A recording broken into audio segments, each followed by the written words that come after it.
Hello friends, बहुत बहुत स्वागत है आपका रियल एग्जाम में। और आज हम लोग देखेंगे अक्षांश और देशांतर। आपको पता है स्टूडेंट्स लाइफ में अगर ज्योग्राफी में एक बहुत बड़ा कंफ्यूजिंग चैप्टर होता है ना, तो यही होता है अक्षांश और देशांतर। बहुत सारे स्टूडेंट्स का क्लियर नहीं होता है कॉन्सेप्ट कि कौन से रेखाओं को हम लोग अक्षांश रेखाएं कहते हैं और कौन से रेखाओं को देशांतर रेखाएं कहते हैं। ठीक है, तो आज हम लोग, आप छोटा सा वीडियो देखिए, मेरा वीडियो को लास्ट तक देखिएगा, क्योंकि आज हम लोग सारे कॉन्सेप्ट को बहुत ही अच्छी तरह समझेंगे। आज बिल्कुल कॉन्सेप्ट क्लियर हो जाएगा, बिल्कुल घबराने वाली बात नहीं है। ठीक है, ऐसा मैं इसलिए नहीं बोल रहा हूँ क्योंकि मैं यूट्यूब में वीडियो बना रहा हूँ, ऐसा मैं इसलिए बोल रहा हूँ क्योंकि मेरे को आज पता है कि आज आपका सारा कन्फ्यूजन दूर हो जाएगा। ठीक है, तो चलिए बात करते हैं लैटिट्यूड और लॉन्गिट्यूड के, मतलब अक्षांश और देशांतर। और आपको जो है अब अलग से एनसीईआरटी की बुक पढ़ने की ज़रूरत नहीं है, क्योंकि एनसीईआरटी की बुक को मैंने इसमें मर्ज कर दिया है। ठीक है, मतलब मैंने जो आज नोट्स बनाया है बिल्कुल मेहनत करके, इस नोट्स में मैंने एनसीईआरटी क्लास 6 का जो चैप्टर 2 है, जिसका नाम है ग्लोब, अक्षांश और देशांतर, इस चैप्टर के सारे मटेरियल्स को इसमें इंक्लूड किया हुआ है। इसके अलावा ज्योग्राफी का अलग बुक से नोट्स बनाया हुआ है। ठीक है, तो चलिए शुरू करते हैं। ग्लोब, अक्षांश और देशांतर। सबसे पहले समझते हैं ग्लोब क्या होता है। आपने आज तक अपने स्कूल्स में देखा होगा ग्लोब, या फिर ग्लोब का नाम सुना होगा। तो ग्लोब होता क्या है एक्चुअली? तो एक्चुअली पृथ्वी जो हम लोग का इतना विशाल पृथ्वी है, तो इतना बड़ा पृथ्वी को तो कहीं नहीं ला सकते हैं और आपको बता सकते हैं कि देखिए ये पृथ्वी है। तो हम लोग क्या करते हैं कि ग्लोब बनाते हैं, गोल गोल टाइप का होता है एक्चुअली, जो कंप्लीट गोल नहीं होता है। तो पृथ्वी का एक लघु रूप, एक छोटा सा रूप बनाते हैं, जिसको क्या बोलते हैं, ग्लोब बनाते हैं। मतलब ग्लोब के द्वारा ये दिखाने का प्रयास किया जाता है कि पृथ्वी की संरचना को दिखाते हैं हम लोग, पृथ्वी, ठीक है, सागर, जितने भी हमारे महादेश है, महाद्वीप है, समुद्रों को दिखाया जाता है ग्लोब के माध्यम से। ठीक है, तो चलिए बात करते हैं कुछ जनरल इंट्रोडक्शन की, जिसके बाद हम लोग देखेंगे अक्षांश और देशांतर क्या होती है। तो पृथ्वी के तल पर ये मान लीजिए कि ये आपका गोल गोल एक पृथ्वी है। ठीक है, और यहाँ पर मान लीजिए कि आपका इंडिया है। तो किसी भी कंट्री का या किसी भी देश का, किसी भी नगर का स्थिति को दिखाने के लिए, निर्धारण करने के लिए अक्षांश और देशांतर रेखाएं खींची जाती है। ठीक है, मतलब अक्षांश और देशांतर रेखाओं का काम क्या है? तो इनका काम यही है कि पृथ्वी के तल पर किसी भी जगह का, किसी भी स्थान का, किसी भी देश का लोकेशन बताने के लिए इनका यूज किया जाता है। ठीक है, मतलब अगर किसी भी स्टेट का, किसी भी कंट्री का लोकेशन अपने को जानना है, तो अक्षांश और देशांतर रेखाओं का ज्ञान होना बहुत ही ज़रूरी है। पृथ्वी जो है अपने अक्ष पर पश्चिम से पूरब की ओर घूमती है, यह बहुत किसी को पता होगा, जिसको नहीं पता है वो जान लीजिए। और जब पृथ्वी अपने पश्चिम से पूरब की ओर घूमती है, तो उसी घूमने के उपरांत दो प्राकृतिक बिंदुओं को जो है निर्धारित किया जाता है, जिसको उत्तरी ध्रुव और दक्षिणी ध्रुव कहा जाता है। जैसे देखिए यहाँ पर आप ये ग्लोब देख पा रहे हैं, मैंने बनाया फिगर। देखिए यहाँ पर ये पृथ्वी जो है, ये आपका इधर ईस्ट है, इधर आपका वेस्ट है। ठीक है, तो ये आपका वेस्ट से ईस्ट की ओर इस तरह से घूमेगी। तो घूमने के लिए मान लीजिए कि यहाँ पर आपने एक नट लगा रखा है। ठीक है, इस नट से ये क्या हो रहा है, पृथ्वी चारों ओर लट्टू की तरह घूम रही है। देखिए इधर हो गया, तो इस दिशा से मान लीजिए आपने यहाँ पर क्या किया, बीच में एक लकड़ी या फिर सुई डाल दी है, और जिसपे बीचों बीच में ये ग्लोब पूरी तरह से घूम रहा है। तो इसी सुई को हम लोग क्या बोलते हैं, इसको अक्ष बोला जाता है। ठीक है, और इसके दो जो बिंदु आप देख पा रहे हैं, ये और ये आपका नॉर्थ पोल और साउथ पोल के नाम से जाना जाता है। मतलब इसको उत्तरी ध्रुव और दक्षिणी ध्रुव के नाम से हम लोग जानते हैं। क्लियर है? देखिए विषुवत वृत्त क्या होता है, इक्वेटर का नाम सुना है आपने?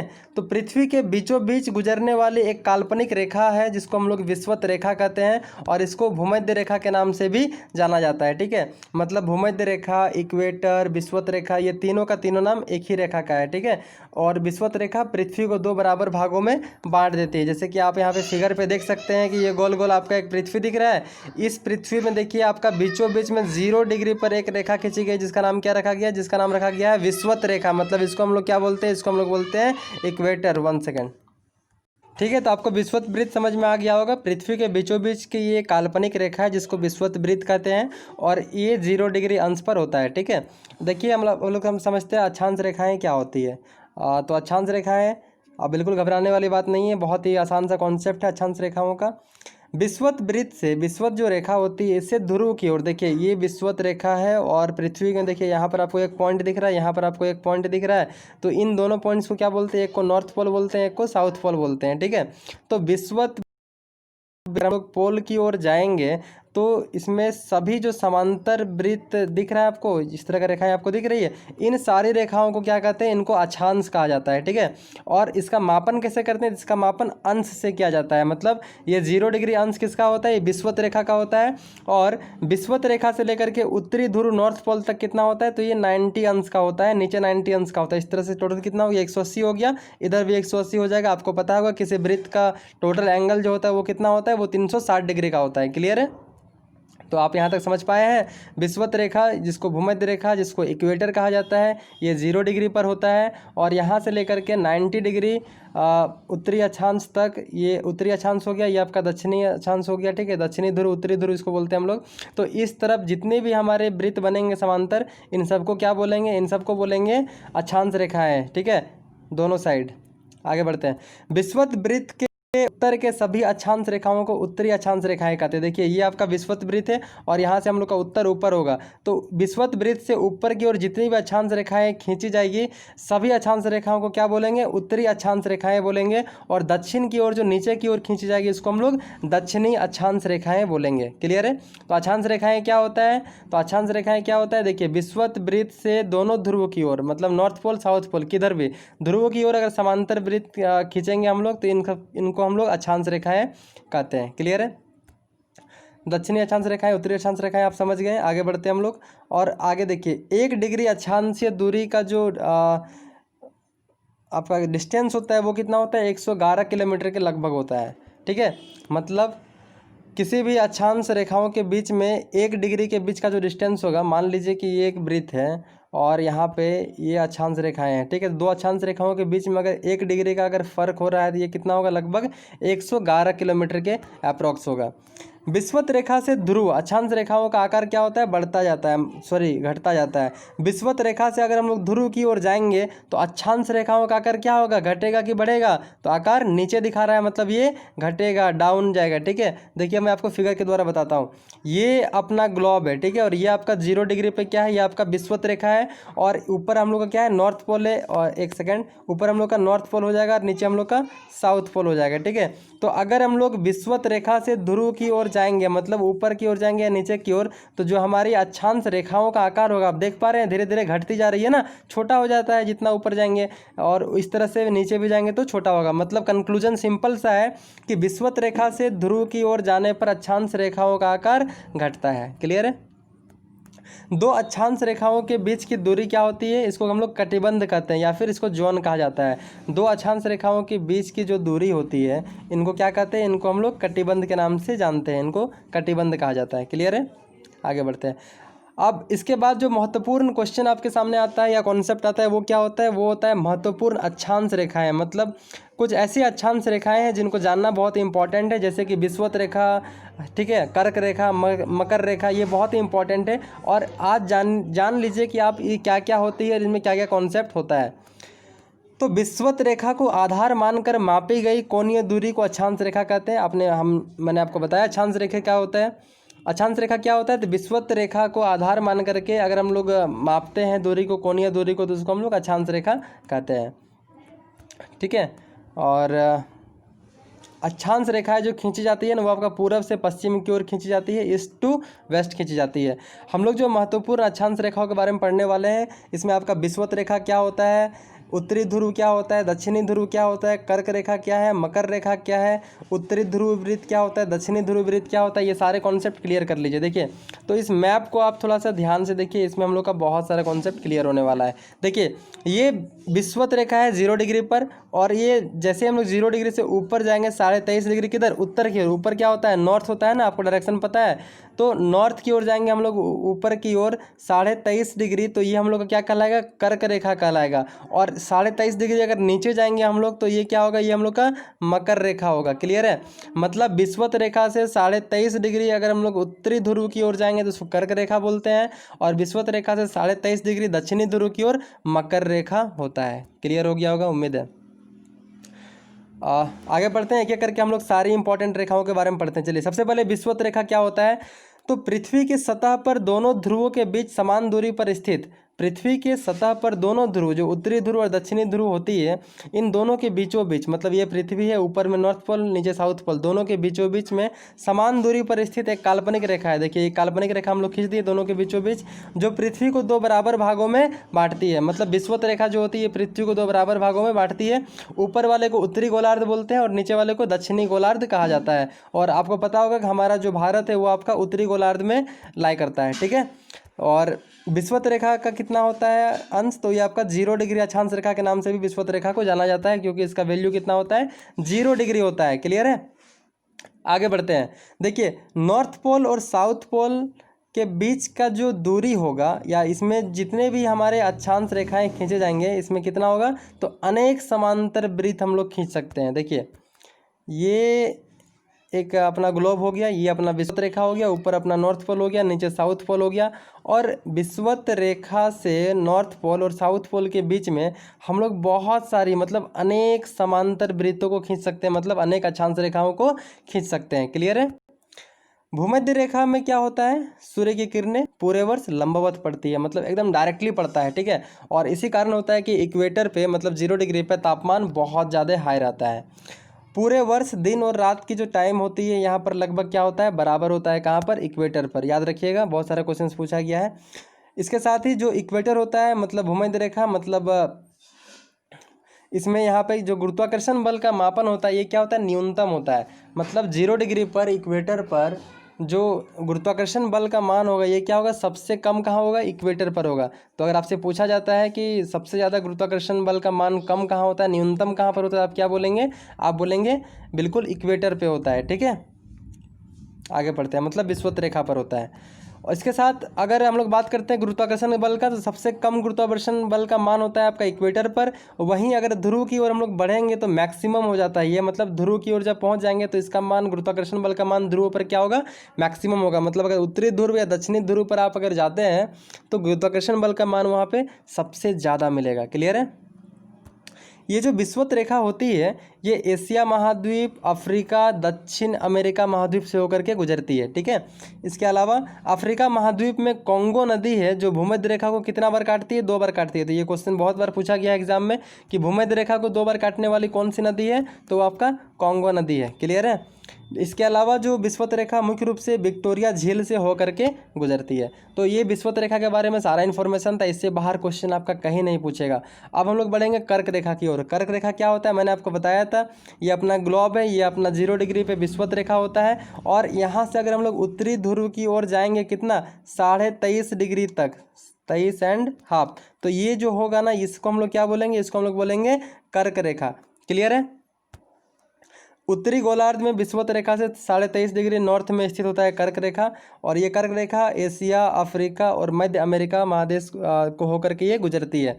इसके अलावा हिंद महासागर, अटलांटिक महासागर, प्रशांत महासागर, ताइवान जल संधि, लाल सागर और मैक्सिको की खाड़ी से होकर के कर्क रेखा गुजरती है। क्लियर है। अब हम लोग आगे बढ़ते हैं। कर्क रेखा से और भी कई सारे इंपॉर्टेंट क्वेश्चन है, खासकर भारत के संदर्भ में, कि भारत में कर्क रेखा कहाँ कहाँ से होकर के गुजरती है, आपके लिए बहुत इंपॉर्टेंट होगा ये जानना। तो वीडियो को लास्ट तक देखिए। और ज्योग्राफी बहुत ही इंटरेस्टिंग पेपर है। जब मैंने इतना मेहनत करके नोट्स बनाया है, तो आप हेडफोन लगा करके देख ही सकते हैं। प्रेम से वीडियो को देखिए, किसी भी टाइप का कन्फ्यूजन होता है मैसेज कीजिए, मैं प्रयास करूँगा इससे अच्छी मटेरियल्स आपको प्रोवाइड करने का, ठीक है, क्योंकि मैं खुद तैयारी कर रहा हूँ। बात करते हैं हम लोग मिस्र के नासिर झील से होकर के ये कर्क रेखा गुजरती है, ठीक है। भारत में माही नदी जो है, इसको 2 बार काटता है। तो कर्क रेखा को भारत में 2 बार काटने वाला कौन सा नदी है, तो वो माही नदी है। तो थोड़ा सा माही नदी के बारे में जान लेते हैं। भारत का जो वेस्टर्न वाला पार्ट है, ठीक है, पश्चिमी घाट से ये नदी निकलती है, जिसका उद्गम स्थल कहाँ है, मध्य प्रदेश। मध्य प्रदेश से माही नदी निकल करके राजस्थान, गुजरात होते हुए ये अरबियन सी, मतलब अरब सागर में जाके माही नदी अपना गिर जाती है। क्लियर है। इसके बाद हम लोग बात करेंगे कि कर्क रेखा जो है भारत में कहाँ कहाँ से होकर के गुजरती है। तो कर्क रेखा भारत के टोटल 8 राज्यों से होकर के गुजरती है, जिसमें गुजरात, राजस्थान, मध्य प्रदेश, छत्तीसगढ़, झारखंड, पश्चिम बंगाल, त्रिपुरा और मिजोरम। ये टोटल 8 ऐसे राज्य हैं जहां से होकर के भारत में कर्क रेखा गुजरती है। मध्य प्रदेश में उज्जैन एक प्रमुख शहर है और झारखंड में रांची से होकर के कर्क रेखा गुजरती है। क्लियर है। अब बात करते हैं हम लोग मकर रेखा की। तो जिस तरह से मैंने आपको बताया कि ग्लोब पे अगर हम लोग देखेंगे 0 डिग्री पे क्या होता है, हम लोग का विषुवत रेखा होता है। इसी विषुवत रेखा से अगर ऊपर मतलब उत्तर की ओर जाएंगे 23.5 डिग्री पे, ये कितना है, ये आपका 23.5 डिग्री है, क्लियर है। तो 23.5 डिग्री उत्तर की ओर जाएंगे तो यहाँ पर हम लोग क्या था, ये था हम लोग का कर्क रेखा। लेकिन हम लोग 23.5 डिग्री अगर नीचे की ओर जाएंगे तो ये क्या होगा, ये होगा हम लोग का मकर रेखा, क्लियर है। तो विषुवत रेखा क्या होता है, सॉरी, विषुवत रेखा के 23.5 डिग्री दक्षिण साउथ में जाएंगे तो हम लोग को क्या मिलेगा, हम लोग को मकर रेखा मिलेगा, ठीक है। मकर रेखा दक्षिण अमेरिका, अफ्रीका और ऑस्ट्रेलिया से होकर के गुजरती है। तो यहाँ से एक क्वेश्चन पूछा गया था, आपका क्वेश्चन पूछा गया था, 1 सेकेंड देखिए, हाँ, बीपीएससी का क्वेश्चन था एक, देशांतर भूमध्य रेखा, हाँ, ये क्वेश्चन था आपका यूपीपीएससी का क्वेश्चन था कि भूमध्य रेखा जो है, कर्क रेखा, भूमध्य रेखा, कर्क रेखा और मकर रेखा तीनों जो है कौन से स्थल से होकर के गुजरती है। तो इसका आंसर क्या होगा, इसका आंसर होगा आपका अफ्रीका। अफ्रीका देखिएगा, ये आपका कर्क रेखा भी गुजरता है, मकर रेखा भी गुजरता है और विषुवत रेखा भी अफ्रीका से होकर के गुजरता है, ठीक है। तो ये कॉमन चीज़ हो जाता है।